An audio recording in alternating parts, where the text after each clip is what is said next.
Hola a todos. Hola a todos.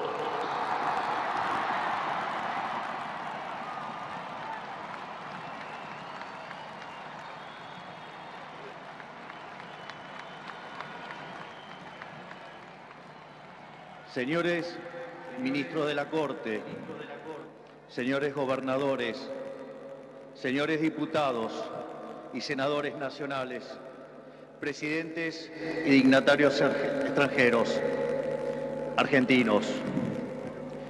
Hoy comienza una nueva era en Argentina. Hoy damos por terminada una larga y triste historia de decadencia y declive y comenzamos el camino de la reconstrucción de nuestro país.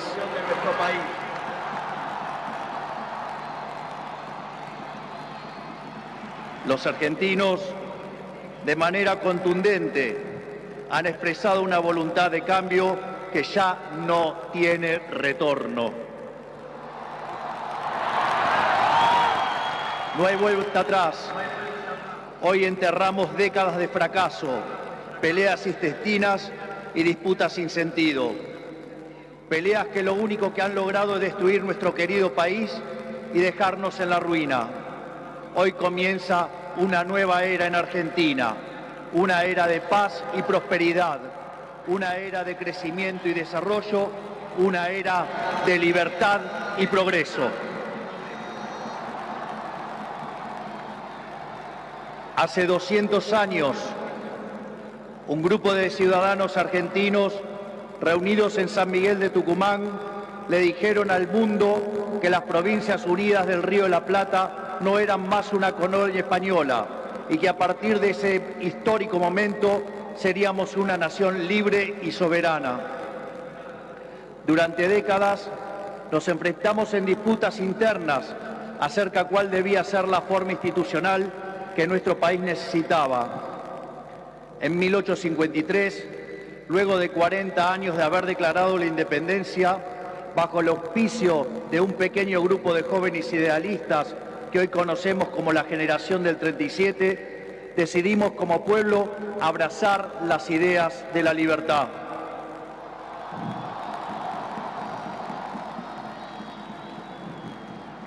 Así, se sancionó una constitución liberal con el objetivo de asegurar los beneficios de la libertad para nosotros, para nuestra posteridad y para todos los hombres del mundo que quieran habitar el suelo argentino. Lo que vino después de la sanción de esa constitución de fuerte raigambre liberal fue la expansión económica más impresionante de nuestra historia. De ser un país de bárbaros enfrascados en una guerra sin cuartel, pasamos a ser la primer potencia mundial. Para principios del siglo XX éramos el faro de luz de Occidente. Nuestras costas recibían con brazos abiertos a millones de inmigrantes que se escapaban de una Europa devastada en búsqueda de un horizonte de progreso. Lamentablemente, nuestra dirigencia decidió abandonar el modelo que nos había hecho rico y abrazaron las ideas empobrecedoras del colectivismo.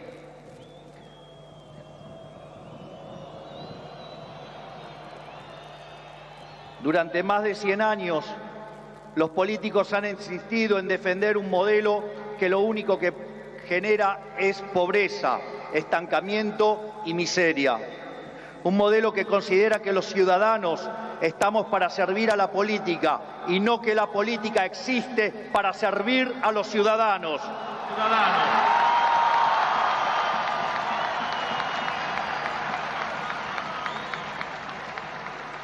Un modelo que considera que la tarea de un político es dirigir la vida de los individuos en todos los ámbitos y esferas posibles. Un modelo que considera al Estado como un botín de guerra que hay que repartir entre los amigos.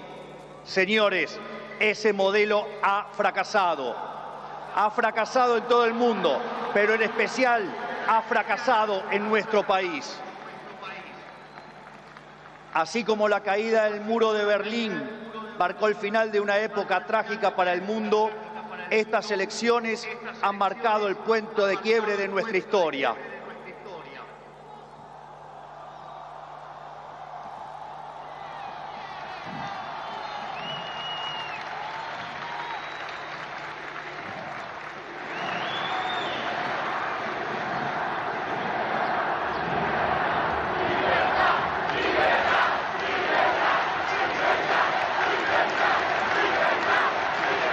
En estos días, mucho se ha hablado de la herencia que vamos a recibir.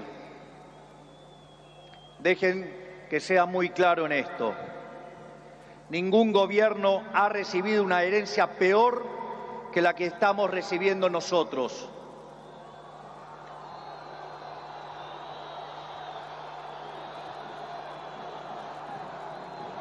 El kirchnerismo, que en sus inicios se jactaba de tener superávit gemelos, esto es, superávit fiscal y externo, hoy nos deja déficit gemelos por 17% del PBI.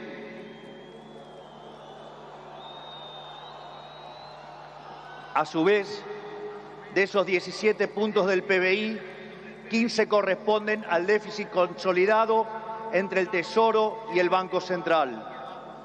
Por lo tanto, no existe solución viable en la que se evite atacar al déficit fiscal.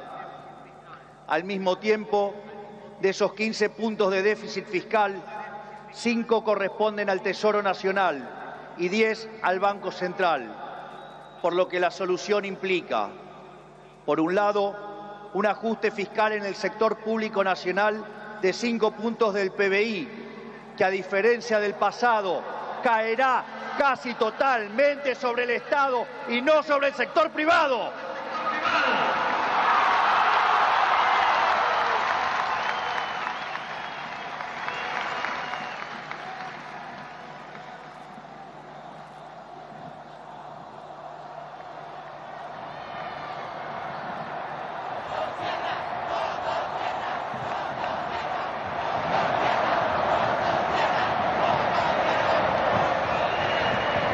Por el otro, es necesario limpiar los pasivos remunerados del Banco Central, los cuales son responsables de los 10 puntos de déficit del mismo. De esta manera, se pondría fin a la emisión de dinero y con ello a la única causa de la inflación empíricamente cierta y válida en términos teóricos.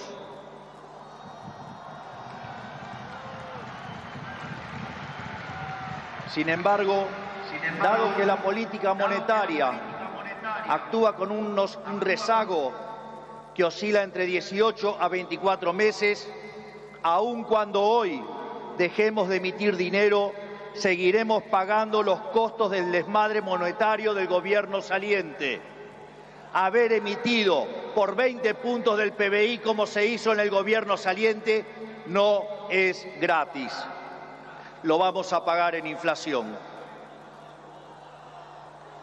A su vez, el cepo cambiario, otra herencia de este gobierno,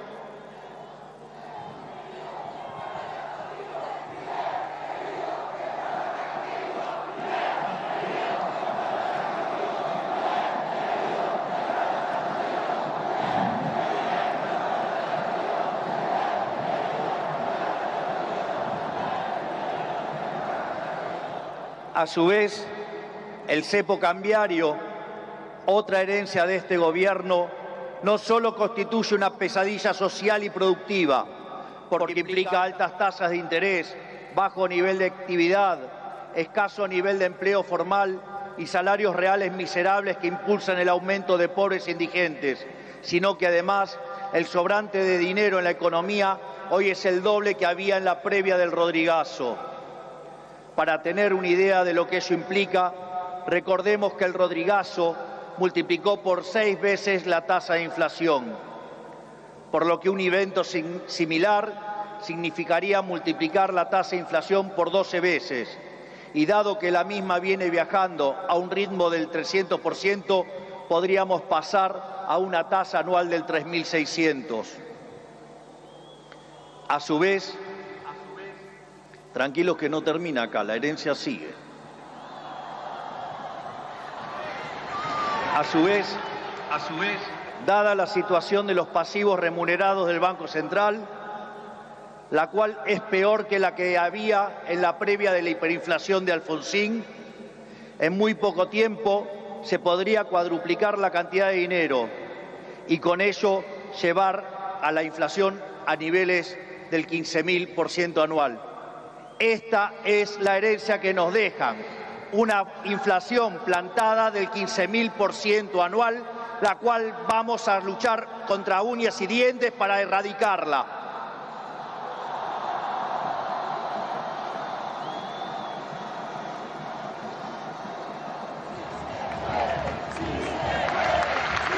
Es más, este número, que parece un disparate, quiero que sepan que implica una inflación del 52% mensual, mientras que hoy mismo ya viaja a un ritmo, de acuerdo a estimaciones privadas, que oscilan entre el 20 y el 40% mensual para los meses entre diciembre y febrero.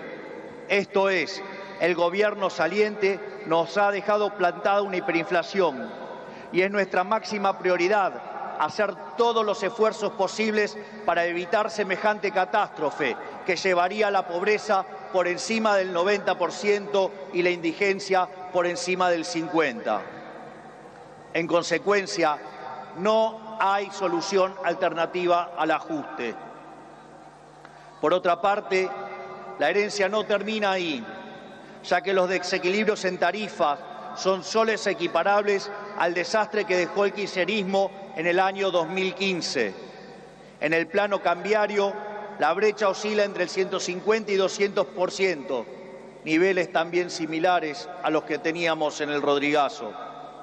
A su vez, la deuda con importadores supera los 30.000 millones de dólares y las utilidades retenidas a las empresas extranjeras alcanzan los 10.000 millones de dólares. La deuda del Banco Central e YPF suman 25.000 millones de dólares y la deuda del Tesoro pendiente suma unos 35.000 millones de dólares adicionales. Esto es, la bomba en términos de deuda asciende a 100.000 millones de dólares que habrá que sumar a los cerca de 420.000 millones de dólares de deuda ya existente. Naturalmente, a estos problemas hay que sumarle también los vencimientos de deuda de este año, donde los vencimientos de deudas en pesos son equivalentes a 90.000 millones de dólares y 25.000 millones de dólares en moneda extranjera con organismos multilaterales de crédito. Sin embargo, con mercados financieros cerrados y el acuerdo con el FMI caído por los brutales incumplimientos del gobierno saliente, el rollover de deuda es por demás desafiante aún para el mítico cíclope. Como si todo esto fuera poco, esto transcurre en una economía que no crece desde el año 2011. Y en línea a lo anterior, el empleo formal en el sector privado se mantiene estancado en 6 millones de puestos de trabajo, llegando a la locura que el mismo es superado en un 33% por el empleo informal. Por ello, no debería sorprender a nadie que los salarios reales se hayan destruido, ubicado en torno a los $300 mensuales, los cuales no solo son 6 veces inferiores a los de la convertibilidad, sino que de haberse mantenido la tendencia de aquellos años, o como lo decían ellos, el maldito neoliberalismo, hoy oscilarían entre 3.000 y 3.500 dólares por mes. Nos han arruinado la vida, nos han hecho caer por 10 veces nuestros salarios.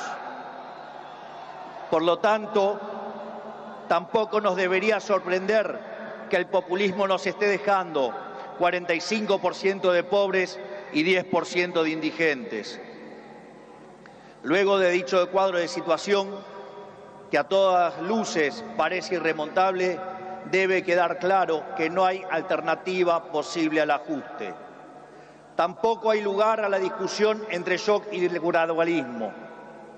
En primer lugar, porque desde el punto de vista empírico, todos los programas gradualistas terminaron mal, mientras que todos los programas de shock, salvo el de 1959, fueron exitosos.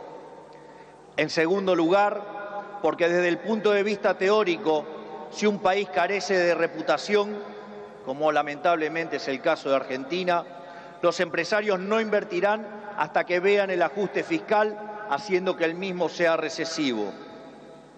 En tercer lugar, y no por ello menos importantes, para hacer gradualismo es necesario que haya financiamiento. Y lamentablemente, tengo que decírselos de nuevo, no hay plata.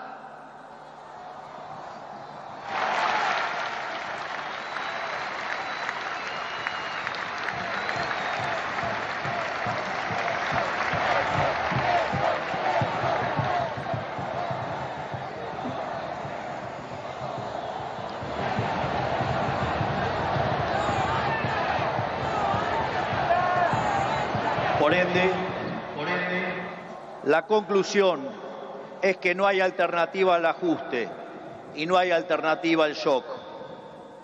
Naturalmente, eso impactará de modo negativo sobre el nivel de actividad, el empleo, los salarios reales, la cantidad de pobres e indigentes.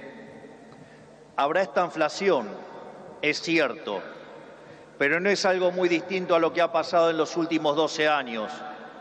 Recordemos que en los últimos 12 años el PBI per cápita ha caído 15% en un contexto donde acumulamos 5.000% de inflación.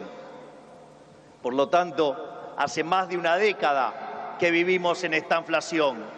Por lo tanto, este es el último mal trago para comenzar la reconstrucción de Argentina.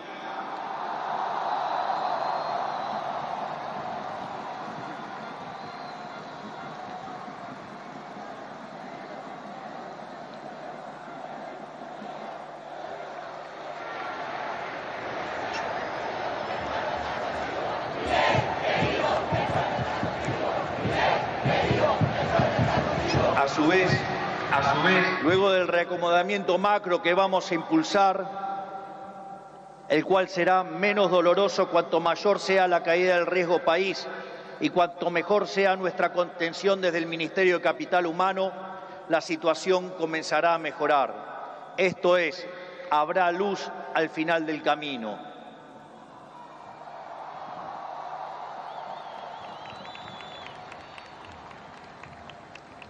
En el caso alternativo, la propuesta sensiblera progresista, cuya única fuente de financiamiento es la emisión de dinero, derivará en una hiperinflación que llevará al país a la peor crisis de su historia, sumado a que nos meterá en una espiral decadente que nos equiparará con la oscuridad de la Venezuela de Chávez y Maduro.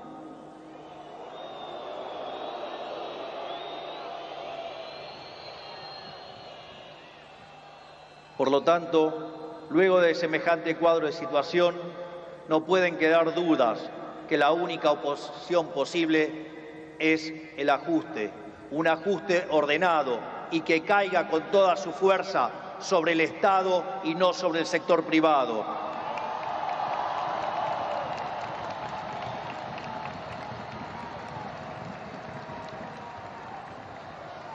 Sabemos que será duro. Por eso quiero también traerles una frase sobresaliente de uno de los mejores presidentes de la historia argentina, que fue Julio Argentino Roca. Nada grande, nada estable y duradero se conquista en el mundo cuando se trata de la libertad de los hombres y del engrandecimiento de los pueblos, si no es a costa de supremos esfuerzos y dolorosos sacrificios. Pero nuestros desafíos no terminan solamente en el plano económico. El nivel de deterioro de nuestro país es tal que abarca todas las esferas de la vida en comunidad. En materia de seguridad, Argentina se ha convertido en un baño de sangre. Los delincuentes caminan libres mientras los argentinos de bien se encierran tras las rejas. El narcotráfico se apoderó lentamente de nuestras calles, a punto tal que una de las ciudades más importantes de nuestro país ha sido secuestrada por los narcos y la violencia. Nuestras fuerzas de seguridad han sido humilladas y maltratadas durante décadas. Han sido abandonados por una clase política que le ha dado la espalda a quienes nos cuidan. La anomia es tal que solo el 3% de los delitos son condenados. Se acabó con el siga-siga de los delincuentes.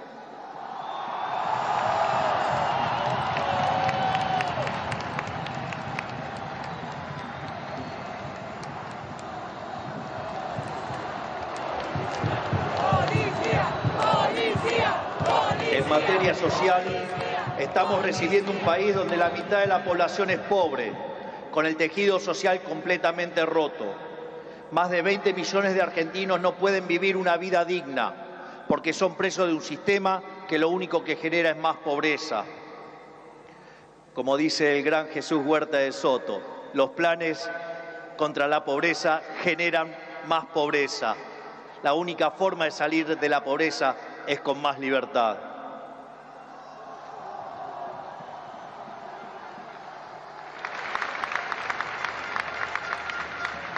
Al mismo tiempo, 6 millones de chicos hoy a la noche se irán a dormir con hambre, que caminan descalzos por la calle y otros que cayeron en la droga. Lo mismo ocurre en materia educativa. Para que tengan idea del deterioro que vivimos, solo el 16% de nuestros chicos se reciben en tiempo y forma en la escuela. Solo el 16%. Solo 16 de cada 100. Es decir, que el 84% de nuestros chicos no termina la escuela en tiempo y forma. A su vez, el 70% de los chicos que sí terminan la escuela no pueden resolver un problema de matemática básica o comprender un texto. De hecho, en las últimas evaluaciones PISA, la Argentina se encuentra en el puesto 66 de 81 y séptima en América Latina, siendo que Argentina fue el primer país en terminar con el alfabetismo en el mundo. Si se levantara Sarmiento y viera qué hicieron de la educación.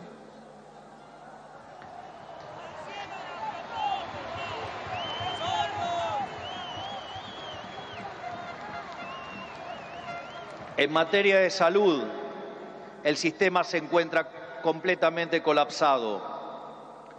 Los hospitales están destruidos, los médicos cobran miseria y los argentinos no tienen acceso a salud básica. Tan es así que durante la pandemia, si los argentinos hubiéramos hecho las cosas como la media de los países del mundo, hubiéramos tenido 30.000 muertos. Pero gracias al Estado Te Cuida y su ineficiencia, 130.000 argentinos perdieron la vida.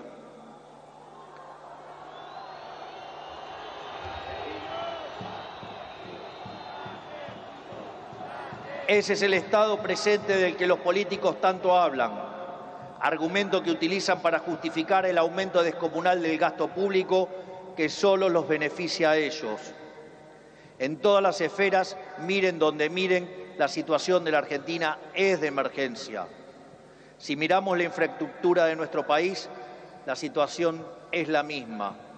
Solo el 16% de nuestras rutas se encuentran asfaltadas y solo el 11% se encuentra en buen estado. Por eso, no es casualidad que mueran cerca de 15.000 argentinos por año en accidentes de tránsito. Lo que quiero graficar con todo esto es que la situación de la Argentina es crítica y de emergencia. No tenemos alternativas y tampoco tenemos tiempo. No tenemos margen para discusiones estériles. Nuestro país exige acción y una acción inmediata. La clase política deja un país al borde de la crisis más profunda de nuestra historia. Cada uno de ellos tendrá que hacerse cargo de su propia responsabilidad. No es tarea mía señalarlos. No buscamos ni deseamos las duras decisiones que habrá que tomar en las próximas semanas, pero lamentablemente no nos han dejado opción. Sin embargo, nuestro compromiso con los argentinos es inalterable. Vamos a tomar todas las decisiones necesarias para arreglar el problema que causaron 100 años de despilfarro de la clase política, aun cuando al principio sea duro.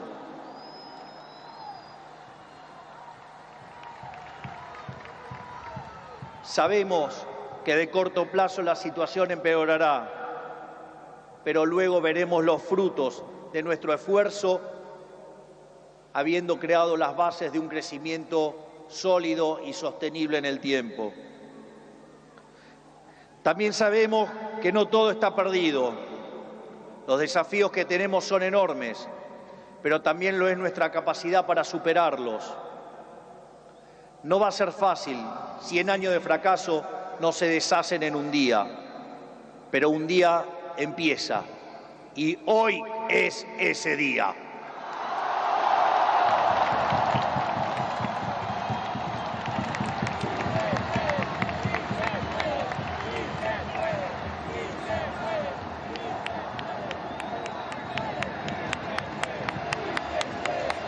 Hoy empezamos a desandar el camino de la decadencia y comenzamos a transitar el camino de la prosperidad. Tenemos todos para ser el país que siempre soñamos. Tenemos los recursos, tenemos la gente, tenemos la creatividad y, mucho más importante, tenemos la resiliencia para salir adelante. Hoy volvemos a abrazar las ideas de la libertad, esas ideas que se resumen en la definición del liberalismo de nuestro máximo prócer de las ideas de la libertad, el profesor Alberto Venegas Lynch, hijo, que dice: el liberalismo es el respeto irrestricto del proyecto de vida del prójimo, basado en el principio de no agresión, en defensa del derecho a la vida, a la libertad y a la propiedad, cuyas instituciones fundamentales son la propiedad privada, los mercados libres de intervención estatal, la libre competencia, la división del trabajo y la cooperación social. En esa frase de 57 palabras está resumida la esencia del nuevo contrato social que eligieron los argentinos.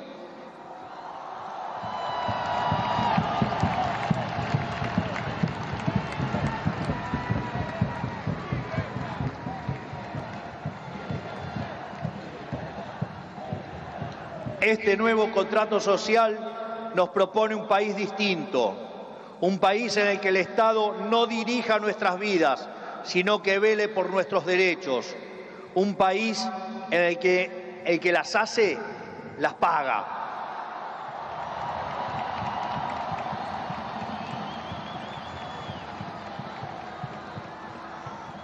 Un país en el que quien corta la calle violando los derechos de sus conciudadanos no recibe la asistencia de la sociedad.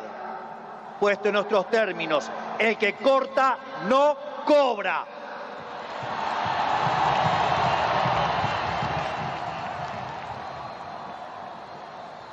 Un país que dentro de la ley permite todo, pero fuera de la ley no permite nada. Un país que contiene a quienes lo necesitan, pero no se deja extorsionar por aquellos que utilizan a quienes menos tienen para enriquecerse a ellos mismos.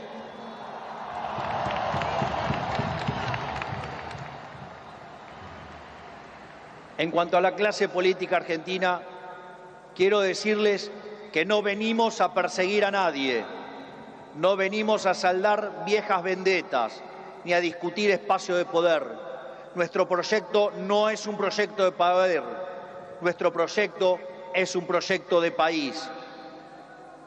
No pedimos acompañamiento ciego, pero no vamos a tolerar que la hipocresía, la deshonestidad o la ambición de poder interfieran con el cambio que los argentinos elegimos.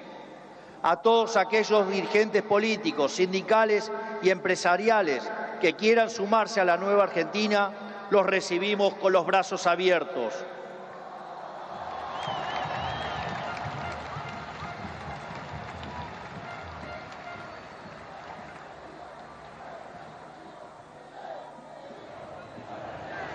Así, no importa de dónde venga, no importa qué hayan hecho antes, lo único que importa es hacia dónde quieren ir.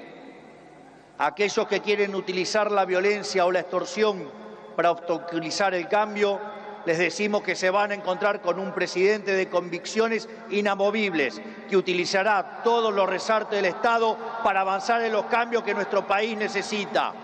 No vamos a claudicar, no vamos a retroceder, no nos vamos a rendir.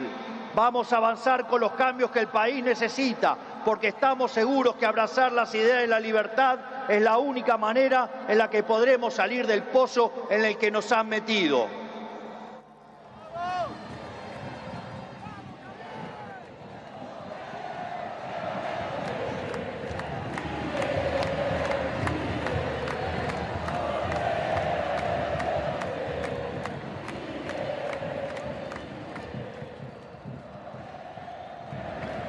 lo tanto, y para ir terminando, que quede claro, hoy comienza una nueva era en Argentina.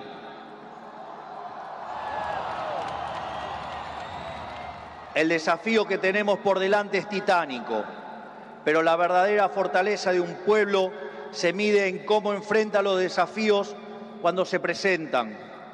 Y cada vez que creemos que nuestra capacidad para superar esos desafíos ha sido alcanzada, miramos al cielo y recordamos que esa capacidad bien podría ser ilimitada. El desafío es enorme, pero lo afrontaremos con convicción. Trabajaremos sin descanso y llegaremos a destino. No es casualidad que esta inauguración presidencial ocurra durante la fiesta de Hanukkah, la fiesta de la luz, ya que la misma celebra la verdadera esencia de la libertad. La guerra de los macabeos es el símbolo del triunfo de los débiles por sobre los poderosos, de los pocos por sobre los muchos, de la luz por sobre la oscuridad, y sobre todas las cosas, de la verdad por sobre la mentira. Porque ustedes saben que prefiero decirles una verdad incómoda antes que una mentira confortable.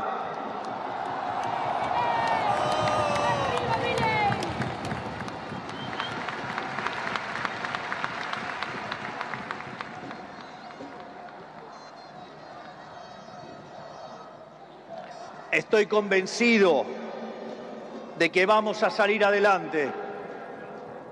Recuerdo cuando hace 2 años, junto a la doctora Villarruel, hoy vicepresidente de la Nación, ingresamos a esta casa como diputados. Recuerdo que en una entrevista me habían dicho: pero si ustedes son 2 en 257, no van a poder hacer nada. Y también recuerdo que ese día la respuesta fue una cita del libro de Macabeos 3:19, que dice que la victoria en la batalla no depende de la cantidad de soldados, sino de las fuerzas que vienen del cielo.